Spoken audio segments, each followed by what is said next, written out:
საზოგადოებრივი მაუწყებლის ყოფილი გენერალური დირექტორი დღეს 16 საათზე ბრიფინგს გეგმავს, მანამდე კი არხის თანამშრომლები განცხადებას ავრცელებენ და რამდენიმე მოთხოვნას აყენებენ.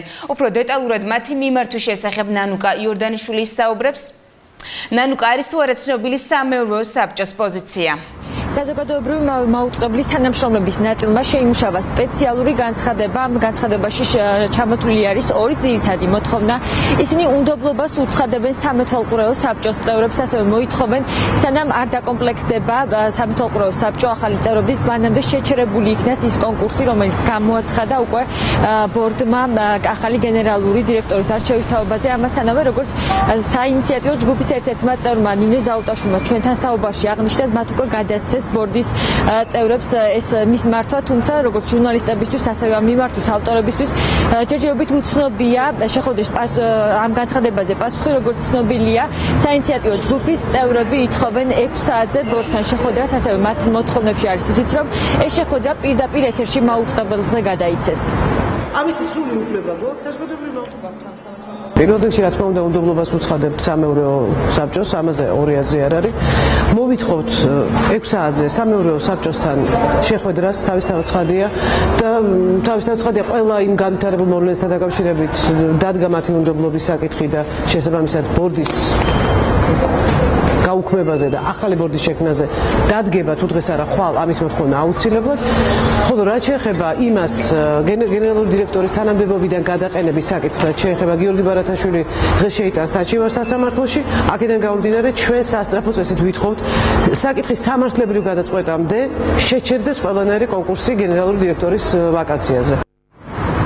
საზოგადოებრივ მაუწყებელში მიმდინარე მოვლენებთან დაკავშირებით კომენტარი გააკეთა ამერიკის შეერთებული შტატების ელჩმა საქართველოში რიჩარდ ნორლანდმა, როგორც მან განაცხადა, ის ყურადღებით ადევნებს მიმდინარე მოვლენებს თვალყურს, ასევე მან დასძინა, რომ აქვს განსხვავებული ინფორმაციები საზოგადოებრივ მაუწყებელში მიმდინარე მოვლენებთან დაკავშირებით. ამერიკის შეერთებული შტატების პრინციპული პოზიცია, რომ ჩვენ მხარს უჭერთ მედიის თავისუფლებას. რაც შეეხება კონკრეტულად საზოგადოებრივ მაუწყებელში მიმდინარე პროცესებს, ჩვენ განსხვავებულ ანგარიშს, ინფორმაციას ვიღებთ ამ ფაქტთან დაკავშირებით. საქართველოს მოქალაქეების გადასაწყვეტია მიმდინარე მოვლენები. ჩვენ ვაკვირდებით საზოგადოებრივ მაუწყებელში განვითარებულ პროცესებს. სამეთვალყურეო საბჭოს მიერ გიორგი ბარათაშვილის თანამდებობით და გათავისუფლებასთან დაკავშირებით განსხვავებული განცხადებები კეთდება საქართველოს პარლამენტში. როგორც ნაციონალური მოძრაობის დეპუტატები ამბობენ, ახალი ხელისუფლება ახორციელებს ზეწოლას სამეთვალყურეო საბჭოს და ისინი ცდილობენ გავლენა მოიპოვონ საზოგადოებრივ მაუწყებელზე, რაც შეეხება კოალიცია ქართული ოცნების დეპუტატებს. ისინი ფიქრობენ, რომ ბორდის გადაწყვეტილება იყო ერთგვარად უპასუხისმგებლო და აუცილებლად მიიჩნევენ, რომ რაც შეიძლება მალე შევიდეს კანონში ცვლილება და ბორდის დაკომპლექტების წესი შეიცვალოს.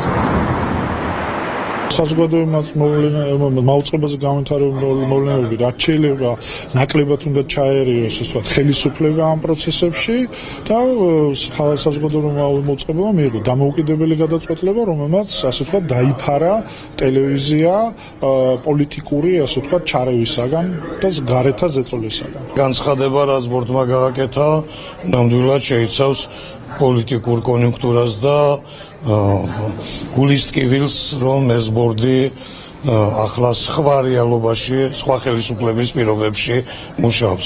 ამ თვალსაზრისით მე ვფიქრობ, ნამდვილად სერიოზული განხილვის საგანი იქნება სხვადასხვა ინიციატივა, მათ შორის საზოგადოებრივი მაუწყებლის ბორდის დაკომპლექტების საკითხს. შეგახსენებთ, რომ გუშინ გენერალური დირექტორი დაუსწრებლად გაათავისუფლა თანამდებობიდან სამეთვალყურეო საბჭომ. გიორგი ბარათაშვილი გუშინ არ იმყოფებოდა თბილისში, თუმცა ის ჩამოვიდა. უკვე ცნობილია წინასწარი მისი შეფასება სამეთვალყურეო საბჭოს გადაწყვეტილებაზე. ის ფიქრობს, რომ ბორდის წევრები მას უსამართლოდ მოექცნენ, თუმცა დეტალურად გიორგი ბარათაშვილი საკუთარი პოზიციის შესახებ 4 საათზე ჩანიშნულ სპეციალურ ბრიფინგზე ისაუბრებს. პირდაპირ ეთერში ნანუკა იორდანიშვილი საუბრობდა.